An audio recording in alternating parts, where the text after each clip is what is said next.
Look at this one. Look at that one.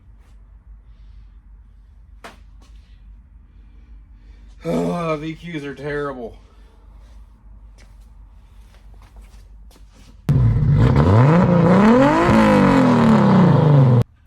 What's up, everybody? So we got one of our new signs up, thanks to Koshi.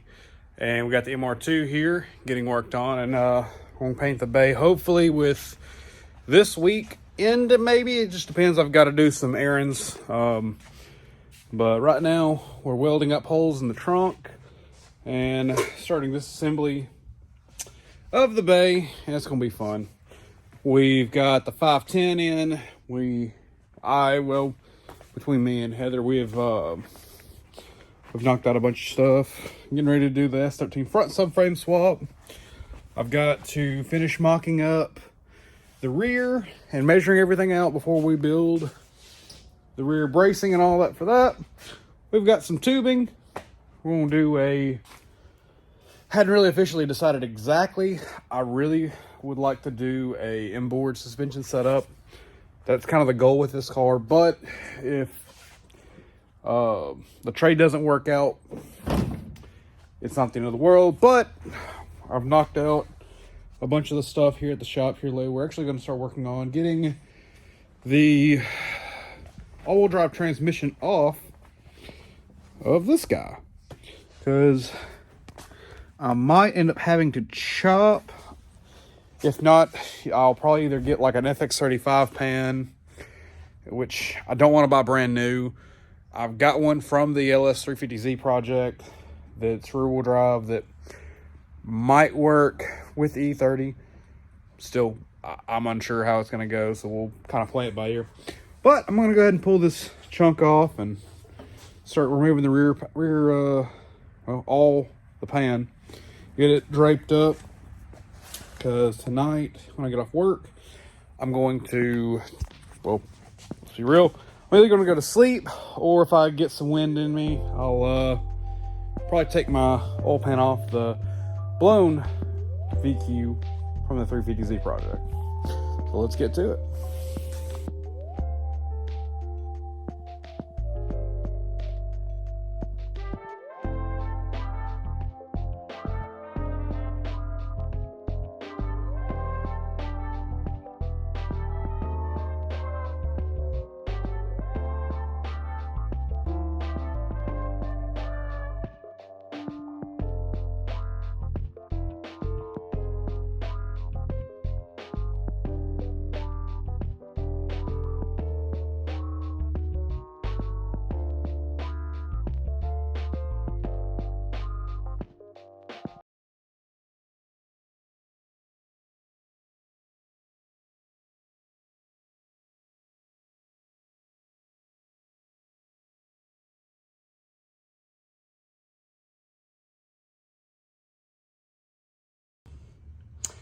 Well, that's done, but so I got to figure out what I want to do about this situation.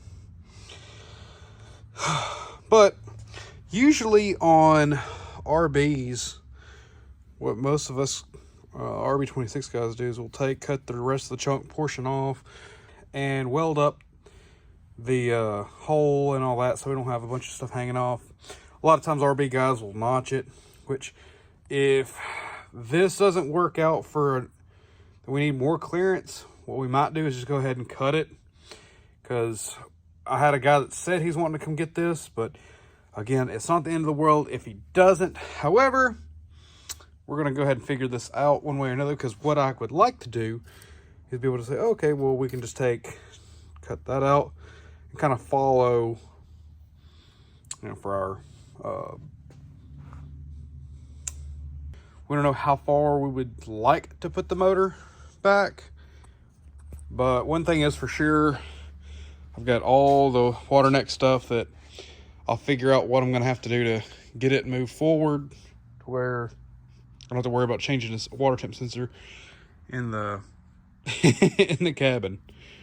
So what I might do is relocate all that and fabricate a different situation where it's not kind of goofy. Because I know one of the GS guys, they did the conversion to where I think you have just one in, one out. None of this extra stuff. I haven't decided if I want to put a heater hose setup in it. It'd be nice, but I don't know the condition of that heater hose, so amenities will be kind of pushed to the very back of the line of priorities.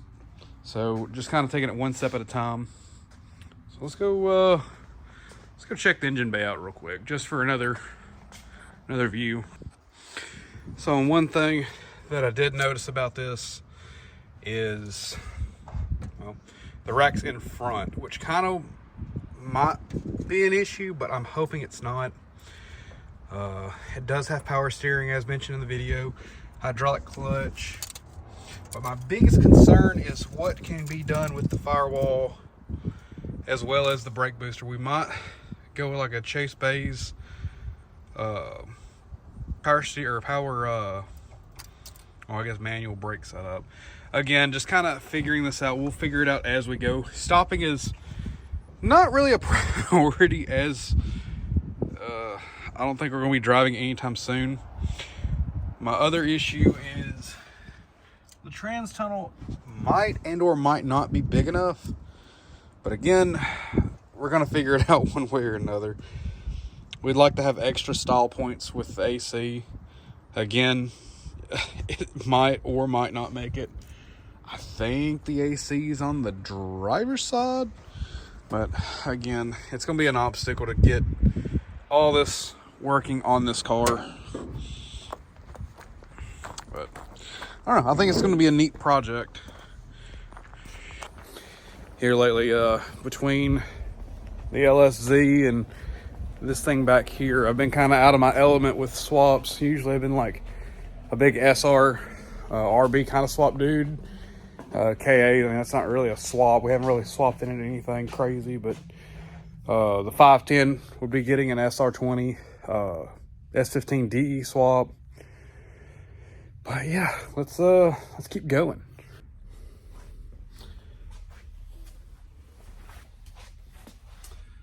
Another thing you might have noticed, we've got a KBD banner. Irving sent us one over, and we'd like to thank them. They do a lot of crazy work with, you know, poly bumpers. I run one on my Z32. I'll probably buy the full kit that he just made for the 350Z. I'm sure there's a bunch of other kits we're probably gonna end up buying, but again, if you ever need like an indestructible body kit, which, let's be real, I really need to like keep prodding at him to make one for the Safiro. But again, if you guys need some really good body kits for your S chassis, the whole long list of cars that he's currently got. He's even got Mustangs now, which kind of weird, but whatever. Got to make your money. Yeah, hit up KBD, hit up Irving. They got great deals. So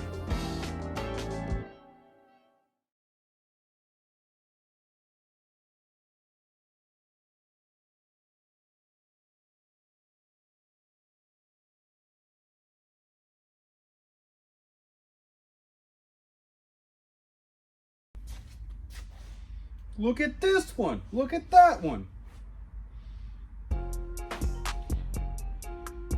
Oh, VQs are terrible. Look at this one. Look at that one.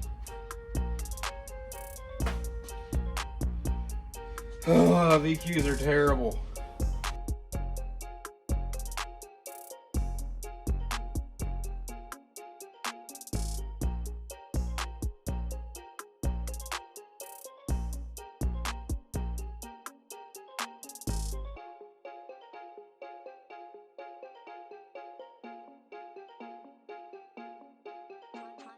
Honey.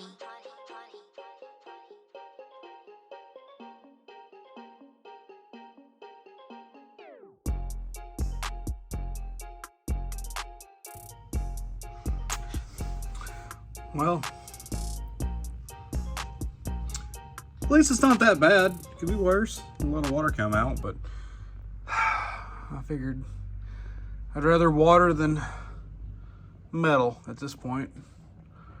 It just means at least something is halfway right. Am I right or am I wrong? So what I'm probably going to end up doing, I'll probably either try to clean this up really good with some good degreaser, which That'll be another video. Ugh. It's just a proof of concept. It's just a proof of concept. But the good news is the engine might just be where I'd like it to be in regards to, well, where it's going to sit. So on the motor itself, I'm probably going to try and chop it, plate it, and go as high as I can, which looks to be about right above here. So I don't know exactly how deep I can go, but if I can measure, I'll probably go back and measure and see how far exactly I can go back. Because if I can cut all the way back here, roll it over, and have that and still maintain some oil capacity, that'd be absolutely amazing at this point. Not really hold my breath, but again, it's kind of nice to think about it. I'll go ahead and probably pull this off and test fit it into the engine bay of the E30 and see how that goes. So I got it off, and giggity. So it looks like I'm indeed correct. I can actually use the windage tray as my guide, because I do know that the windage tray is really close to the crank. So with that being said, I can go pretty far up, which again, I'm okay with that being that far. We just got to make sure our area is wide enough that we can get by with the subframe and all that. So, excuse the shaky footage, but using the tab right there and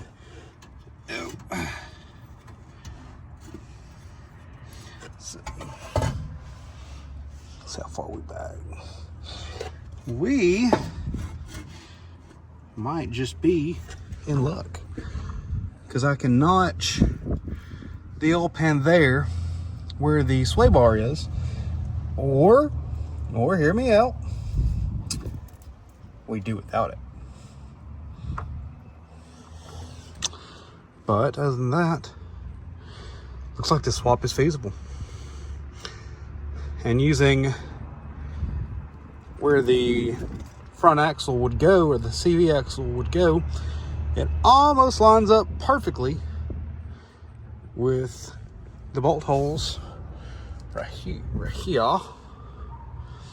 Again, sorry for the shaky camera footage. This thing does not have a proper hood strut. We'll be getting that fixed at some point. But that tells me kind of where my engine is going to lay in this. So it might be a relatively simple swap. We will see.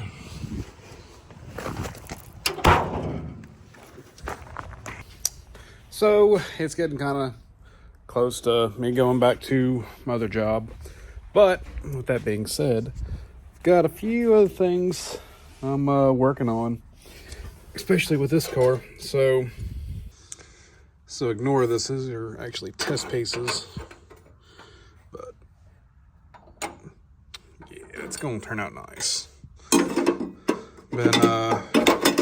wanted to do this build for a hot minute, and it's been kind of put on the back burner, and gonna see how it goes with a few other projects. But I'll try to knock a few of them together. Got a few more pieces to trim up, but other than that, it's going to fit the first portion of the S13 subframe. Getting rid of this old style tension rod bracket, going with an S13 style. And yeah, I mean, it already has S13 coilovers on it anyway, and they literally bolt up to the top pad. Ignore the front dashes. That's some work I'm going to start doing in the future. But yeah, it's going to be kind of cool. I'm looking forward to it. It's going to be a fun project nonetheless. I'm going to have to notch the trans tunnel and all that. It's, like I said, it's a project. But when I got this thing, it's pretty bad. I've got everything, all the center lines marked. I got to finish marking the front to rear portion of the subframe to match with my center of my wheel. Ignore everything because this thing it's old. It's seen some things, but so with that being said, we got the whole thing cleaned up, and hope you guys have a good day. I'm gonna try to keep recording again when we have more time and all that. But feel free to check our website out. We've got parts, all kinds of stuff you need. If there's nothing that you see that you really need on there, DM us on Snapchat, Instagram, TikTok, Facebook, whatever you need to get a hold of us at. Just reach out. If we have the parts or if we can get them for you, we absolutely make you a deal. So with that being said, y'all be safe out there. Have fun. Peace.